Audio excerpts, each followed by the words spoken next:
நாம் கொஞ்சம் வயது முதிர்ந்த 70 வயதுக்காரங்கள பார்த்து நம்ம ஆச்சரியப்பட்டிருப்போம். அந்த வயதிலையுமே அவங்க அவ்வளவு உடல் வலிமை சற்று குறைஞ்சிருக்கலாம். ஆனால் மன வலிமையில் ஒரு வைராக்கியத்தில் அவங்க குடும்பத்தை ஓட்டிகிட்டு போவாங்க. குடும்பம் மீன்ஸ் அவங்க தனியாக, குழந்தைகள் தனியாக, இவங்க தனியாக இருப்பாங்க. ஆனால் காலம் இவங்கள ரொம்ப கண்காணிச்சுக்கிட்டே இருக்குதோ அப்படின்னு நம்மளுக்கு நினைக்க தோணுது. ஏன்னா, உனக்கு இவ்வளவு மன வலிமையா அப்படின்னு ஒரு செக் வைக்கிறது போல் திடீர்னு ஒரு நாள் அவருக்கு ஒரு ட்ரீட்மெண்ட்டுக்கு அவர் போகும்போது, உங்களுக்கு அந்த ஒரு டயாலிசிஸ் பண்ணணும், கிட்னி கொஞ்சம் வீக்காக இருக்குது அப்படின்னு சுகர் டாக்டர் சொல்கிறாங்கன்னு வைங்க. அந்த இடத்துல இவ்வளோ நாள் அதாவது பதட்டமே இல்லாமல் எல்லாம் பார்த்துக்கலாம் அப்படின்னு சொல்லி தன்னோட துணைக்குமே தட்டி கொடுத்து வந்த ஒரு மனுஷன், இதில் ஏன் அவர் அப்படியே உலண்டு போகிறாரு, ஸ்தம்பிச்சு போகிறாரு அப்படின்னா, நமக்கு ஆச்சரியமாக இருக்கும். இவ்வளவு மன வலிமை உள்ள மனுஷன் இப்படி பொசுக்குன்னு இப்படி ஆயிட்டாரே அப்படின்னு. அந்த அதான் சில நேரங்களில் சில மனிதர்களுக்கு நாம் நினச்சி பார்க்க முடியாத ஒரு சிலருக்கு ஒரு ஆக்சிடெண்ட்னா பயம் இருக்கும். ஒரு சிலருக்கு நம்ம மேலே ஒரு திருட்டு பட்டம் சொல்லிட்ட ஒரு பயம் இருக்கும். இல்லாத ஒன்று நம்மளை பற்றி ஒரு கேசி பேசுனா ஒரு பயம் இருக்கும். நம்மளை ஒரு கடன்காரன் திட்டினான்னா ஒரு ஒரு மனதுக்கு பயம். இது போல் பல பயங்களில் அந்த நபருக்கு அந்த கிட்னி டயாலிசிஸ் பண்ணுறதில் ஒரு ஒரு மாதிரி அவருக்கு மன உளைச்சல்ல அப்படியே ஸ்தம்பிச்சு உக்கார்றாருன்னு வைங்க. அந்த நேரத்தில் அவர் யார் மூலியமாவது குழந்தைகளுக்கு சொல்லி அனுப்புகிறார். என்னமோ தெரியல, குழந்தைங்க என் பக்கத்தில் இருக்கணும்னு நான் நினைக்கிறேன் அப்படின்னு. இது அக்கம் பக்கத்தாருக்கும் இது ஒரு ஆச்சரியமாக இருக்குது. தான் பெற்ற பிள்ளைகளுக்கும் அது ஆச்சரியமாக இருக்குது. அப்பாவா இப்படி சொல்கிறாங்க அப்படிங்கிறது போல் அவங்களுக்கு ஒரு வியப்பாக இருக்குது. அடுத்த கட்டம் அவரு கூட இருக்கிறதா இருந்தா, ஒரு ஒரு 30லேருந்து 35 நாள் கூட இருக்கணும்னு டாக்டர் சொல்கிறாங்க. டயாலிசிஸ் போனோன்னு பண்ணிட்டு வர்றது தான். இதுக்கு எதுக்கு 30, 40 நாள் அப்படின்னு கேட்குறீங்களா?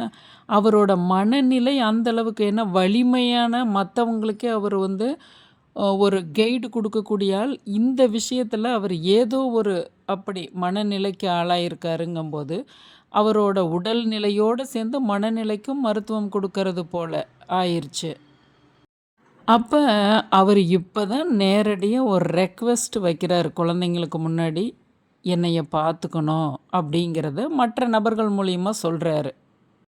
அப்போ தான் அந்த 2 குழந்தைகள், ஒரு பெண்ணு, ஒரு ஆண் 2 பேருமே ஒரு காரணம் சொல்கிறாங்க.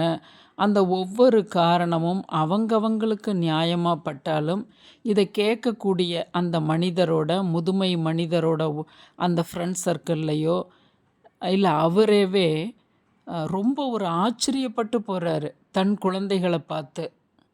அதாவது ஒரு பையன் சொல்கிறான், என்னோட பிளேஸில் இட வசதி உங்களை வச்சு பார்க்குற அளவுக்கு என்னோட பிளேஸ் இல்லை அப்படிங்கிறான்.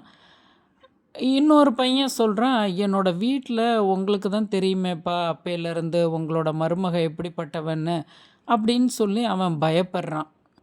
இது எதுவாக வேணாலும் இருக்கட்டும், உங்களோட பிரச்சனை எதுவாக வேணாலும் இருக்கட்டும், உங்களை சிறு பிள்ளையில் நம்பி நீங்கள் அவங்கள பார்ப்பீங்கிறத நம்பி உங்களை அவங்க வளர்க்கல. எந்த ஒரு சந்தர்ப்பத்திலையும் உங்ககிட்ட ஒரு உதவின்னு பெரிய அளவுக்கு கேட்கல. ஆனால் இப்போ மனசுக்கு ஏதோ பயம் ஏற்பட்டுருச்சு. உடம்புக்கு டயாலிசிஸ் அப்படிங்கிறது அது சயின்ஸ் ரீதியாக போகும். அவரோட மனசுக்கு பயம் வந்துருச்சுங்கிறத கண்டிப்பாக உங்களால் உணர முடியும். எப்படி உணர முடியும்னா, நீங்கள் பார்த்த நாள்லேருந்து அவருக்கு பயம்னா என்னன்னே தெரியல.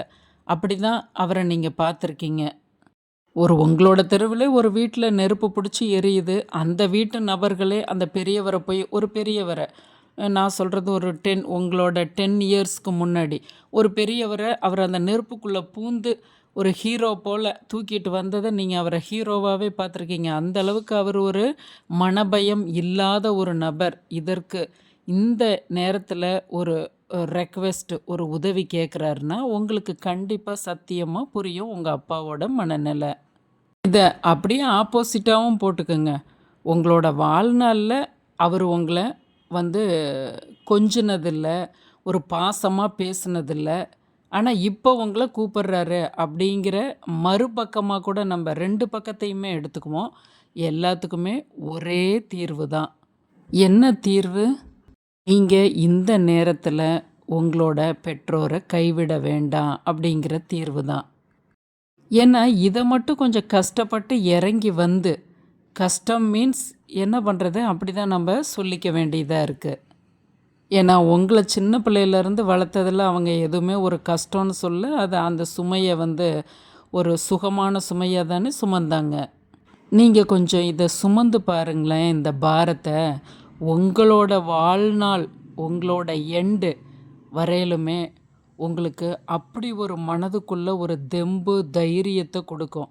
ஏன்னா, அது பிற்காலத்தில தான் உங்களுக்கு அது ரிசல்ட் கிடைக்குங்கிறதுனால, இளைய தலைமுறைக்கு நான் முன்கூட்டியே சொல்றேன்.